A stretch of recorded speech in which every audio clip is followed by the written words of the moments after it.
Post-war plan for Germany. Divide Germany into 4 parts, which means each of the Allied powers is going to have a section of Germany to control. Also to do that with the capital of Germany, called Berlin. We're going to divide Berlin into 4 parts. We're also going to put captured Nazi leaders on trial for crimes, called the Nuremberg trials.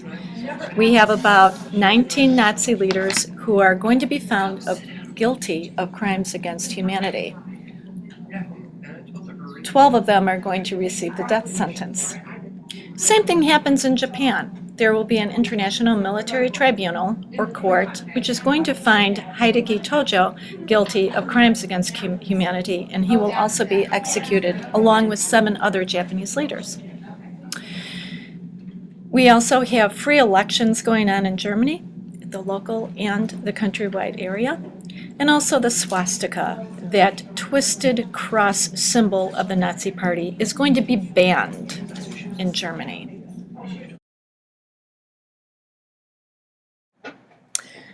Here we have a map of the occupation zones of Germany after World War II. You will notice that there are 4 different colors here. The Soviet Union has the brown color of Germany. Notice that the capital of Germany, Berlin, is in the Soviet sector. The United States has the yellowish portion below that, which includes the towns of Munich and Frankfurt. France has 2 small green portions, which logically border their country, France. And England, or Great Britain, has the portion that is approximately very close to England, the northwestern portion, which includes the towns of Hamburg. As you already know, the Soviet Union embraced communism after the fall of the Tsar and his family in 1917. With the Bolshevik Revolution, they tried to install a government called communism. The good, the bad, the ugly. There's some good things about it and some not good things about it.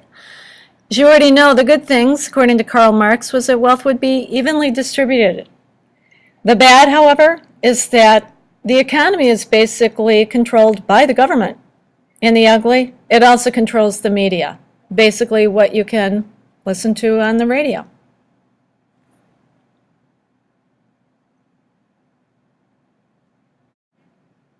So let's learn a little bit about the Soviet Union and how it implemented communism. It is our first communist nation.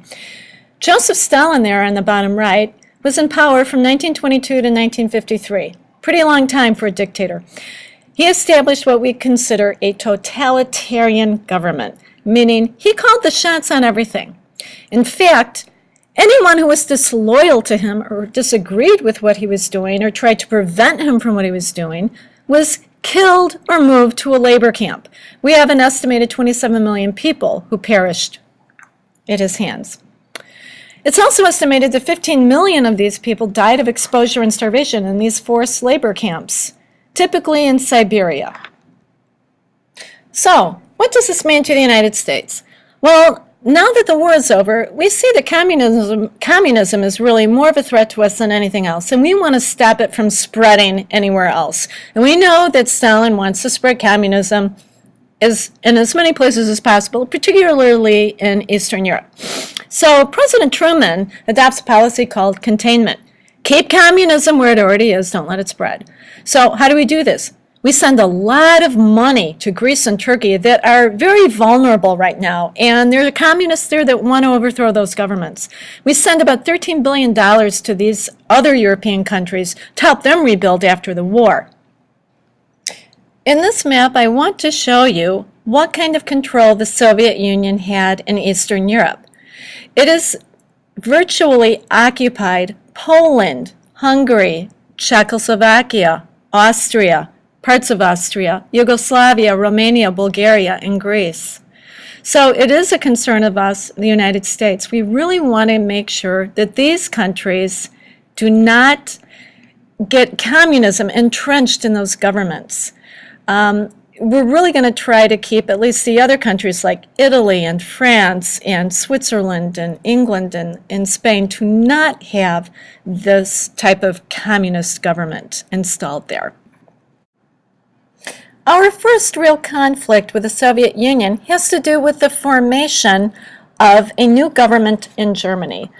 Obviously, France, England, and the United States would like to merge their parts of Germany into one country. We know that the Soviet Union is not going to agree to a democracy. So what the Soviet Union does in its jealousy, it really wants all of Germany to be communist. It's going to blockade Berlin. Now, what does that mean? Berlin is already in the Soviet part of Germany. It's going to make sure that the people in West Berlin, who are actually under the control or occupation of the United States, Great Britain, and France, it's going to prevent those people from getting any food or fuel. They're literally going to block them from getting access to that on the roads and on the railroads. This blockade, though, is thwarted by the United States. What we do is we actually fly things over the people of West Berlin, food and fuel, medicines, even chocolate for the kids. It's amazing. This goes on for 16 months. Finally, the Soviets give up.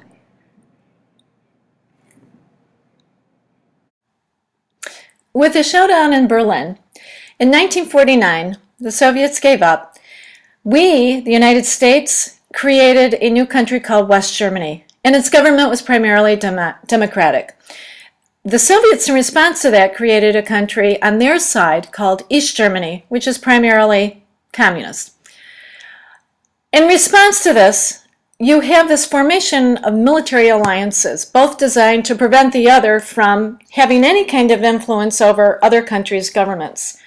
We formed the North Atlantic Treaty Organization, and the purpose was to promise to help other countries in the event that the Soviets decided to get sneaky and try to invade. In response to that, in 1955, the Soviets formed the Warsaw Pact, and again, its purpose was to defend themselves, communist countries, against other NATO countries. We still have the North Atlantic Treaty Organization today. We no longer have the Warsaw Pact, however. The NATO alliance has expanded well beyond its original members. Now it actually even incorporates Russia, which was part of the former Soviet Union. In looking at this map from 1955, you can clearly see that the Warsaw Pact countries in yellow are the communist countries. See, these are the countries that were taken over by the Soviet Union at the end of World War II. The NATO countries here are in green.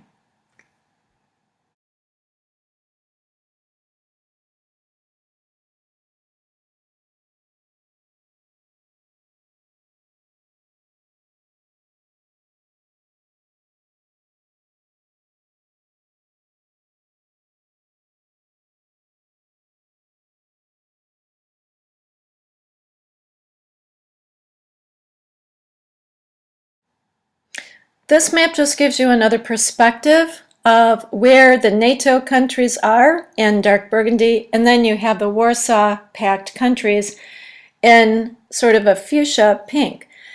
Most of that would be the Soviet Union, by the way.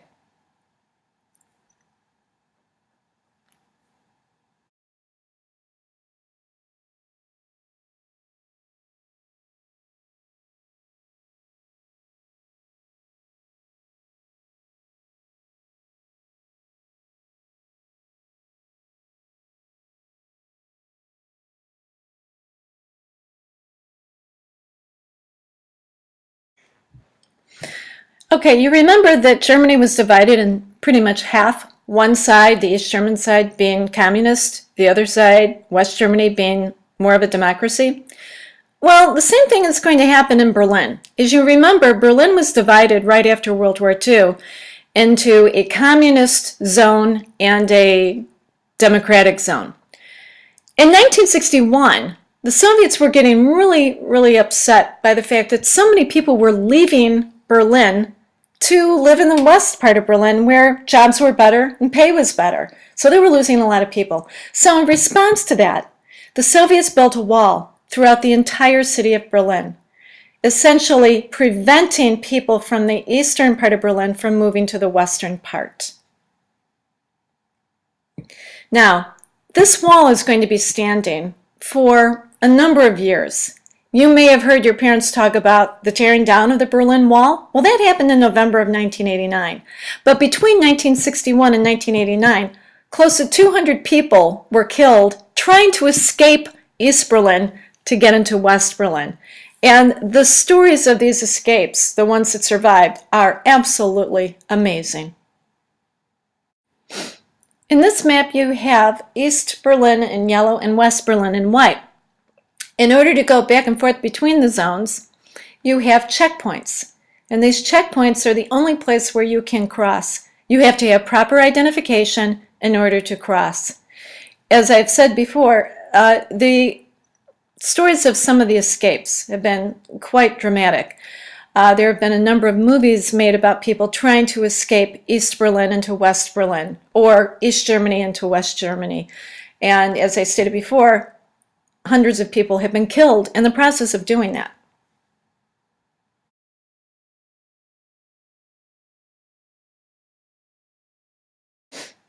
And looking at this photograph of the building of the Berlin Wall, can you tell which side is Soviet controlled and which side isn't? Can you see the different things that they're using to keep people in? I see barbed wire and I see brick. They're in the process of building a wall. In fact, some of the people that lived in buildings right along the wall in East Berlin would oftentimes try to jump out of the second and third floor windows onto the other side of the wall in West Berlin. Obviously, they'd hurt themselves, sometimes probably killing themselves.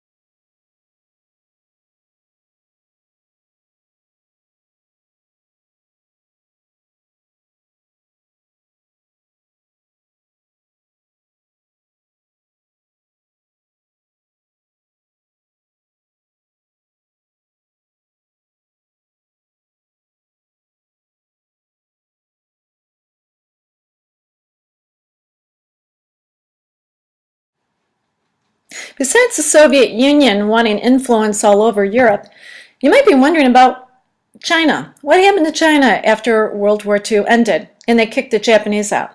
Well, as you remember, during the 1930s, the Chinese were fighting their own civil war. The civil war was between a group of people who wanted communism and another group of people who didn't. And the people who didn't want communism are called the nationalists. Well, in 1949, the Chinese communists finally won, and they named their new country the People's Republic of China, under the leadership of Chairman Mao Zedong. What happened to the nationalists? Well, they left mainland China and they went to an island just east of it called Taiwan. To this day, Taiwan is still a democratic government. Mainland China still thinks it controls Taiwan and it is part of regular communist China. The Taiwanese will tell you differently. Yes, China is still a communist country, even though its economy is starting to shift to a more free market capitalist society, type of economy.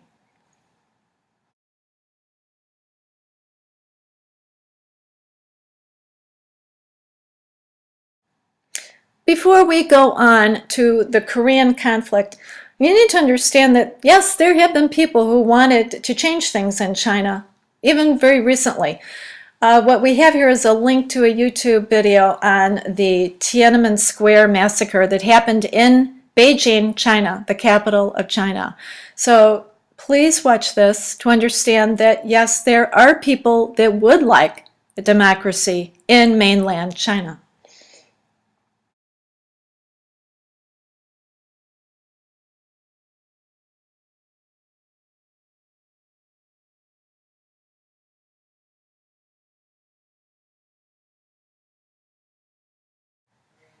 Now, as you know, Korea was actually invaded by Japan during World War II and occupied. After World War II, Korea was divided in half, essentially, at the 38th parallel. That's a line of latitude. It divided North and South Korea. Now, they were supposed to have elections to determine the actual government of all of Korea. We're going to merge it. Well, in order to influence that, North Korean troops crossed into South Korea, and these troops are under the influence of the Chinese communists, and they wanted Korea to be all communist. But South Korea, of course, doesn't, and it's going to look to the United Nations for help.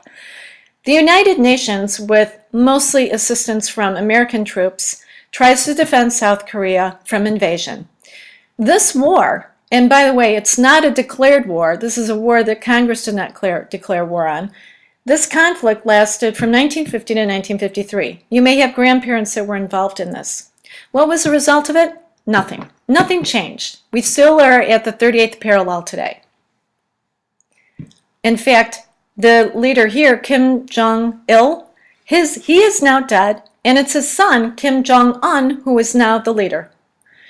If you ever have the opportunity to visit Washington, D.C., this is a must-see memorial, and my recommendation is to see the Korean War Memorial at night. These American troops are marching through a minefield, and at nighttime it's most dramatic because there are can lights that illuminate their faces, casting a very eerie quality to the whole scene.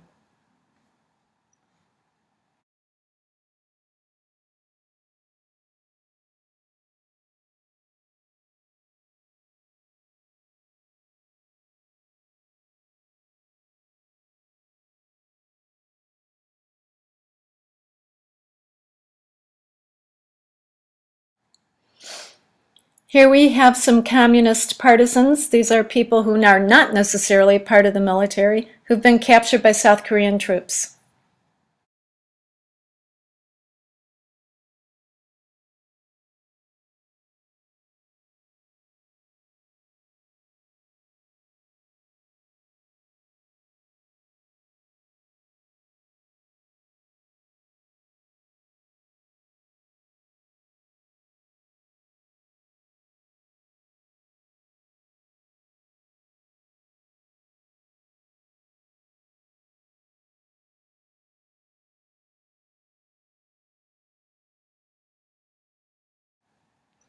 In 1970, a director named Robert Altman produced a movie about the Korean War, particularly through the eyes of doctors and nurses, called MASH. It was such a hit that they decided to make a TV series out of it. It's one of the longest running comedies on television, called MASH.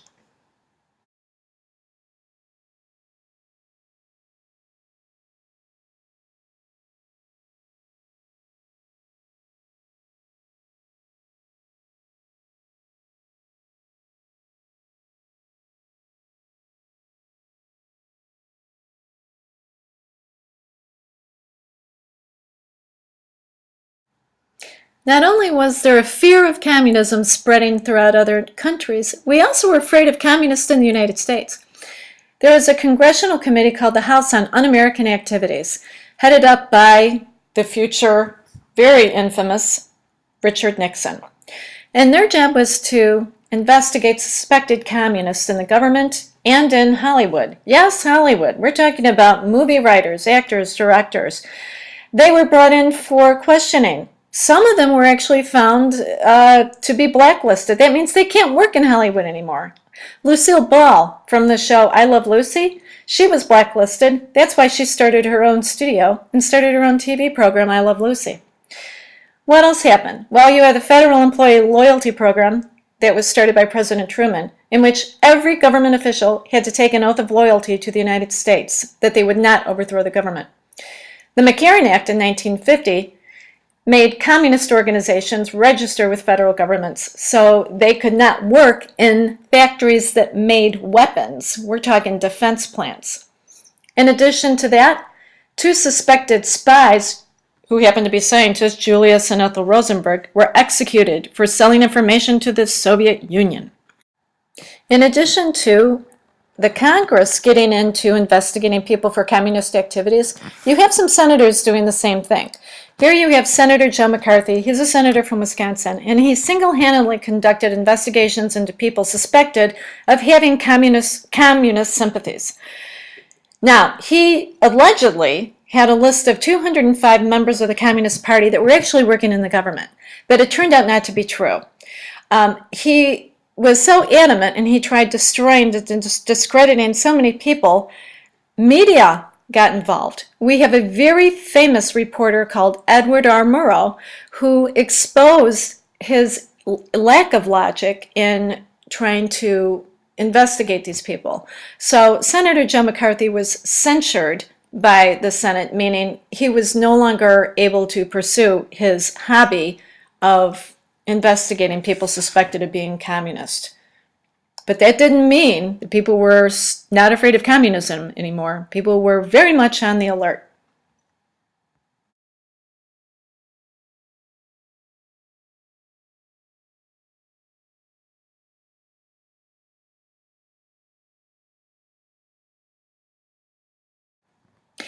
These are the 10 Hollywood blacklisted members, 10 writers and directors who were cited for contempt of Congress because they wouldn't cooperate. They wouldn't give testimony to the House Committee on Un-American Activities. So we'll never know for sure whether or not they really had communist sympathies or not, but nonetheless, they are blacklisted and they will no longer be able to get work in Hollywood. It's a shame because a lot of very talented people's careers were destroyed in this effort.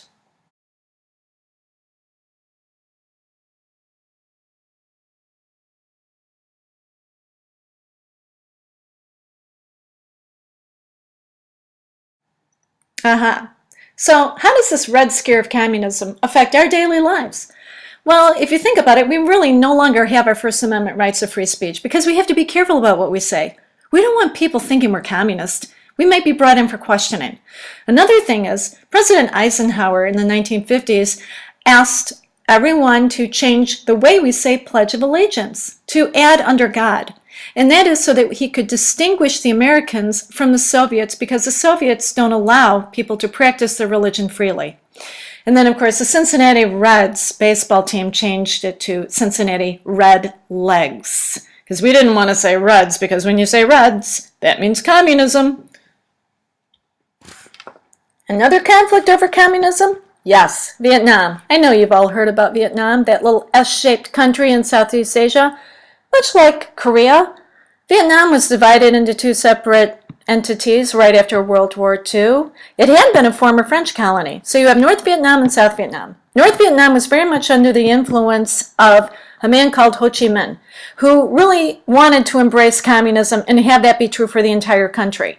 So they're supposed to have elections to unify the entire country and agree on what that government's going to be. Obviously, the people from North Vietnam want communism, but the people in South Vietnam, well, at least it seemed to us that most people didn't. So we get involved.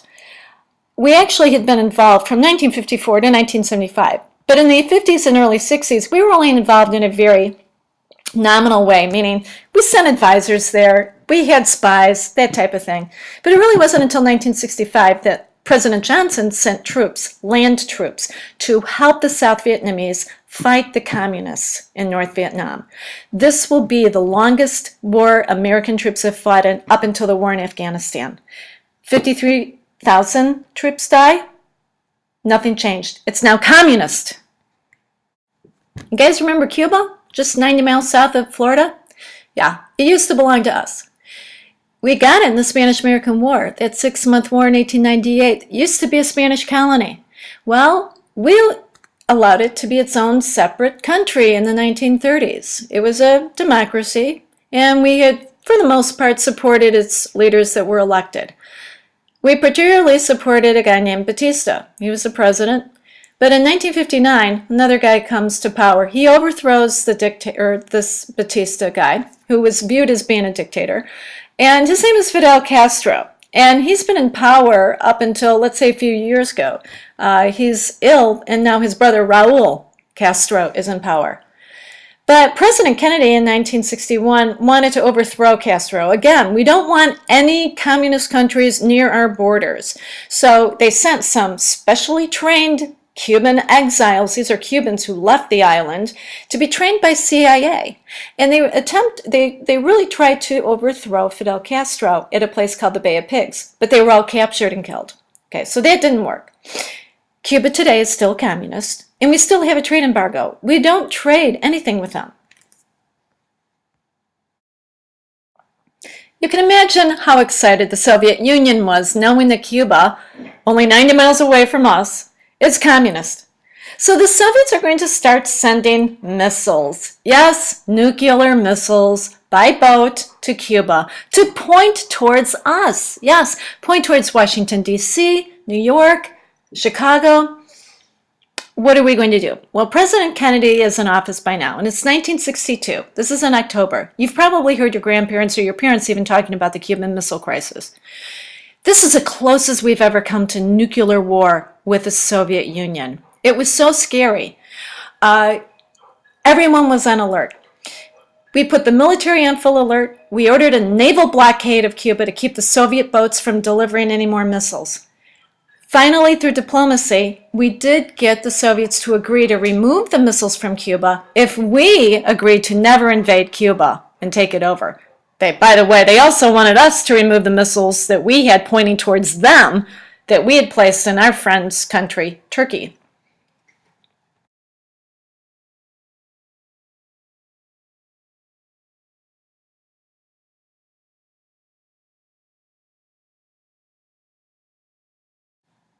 The Cuban Missile Crisis was such a big deal for 12 days. Everyone was on alert. People were freaking out. President Kennedy even went on television to give a speech.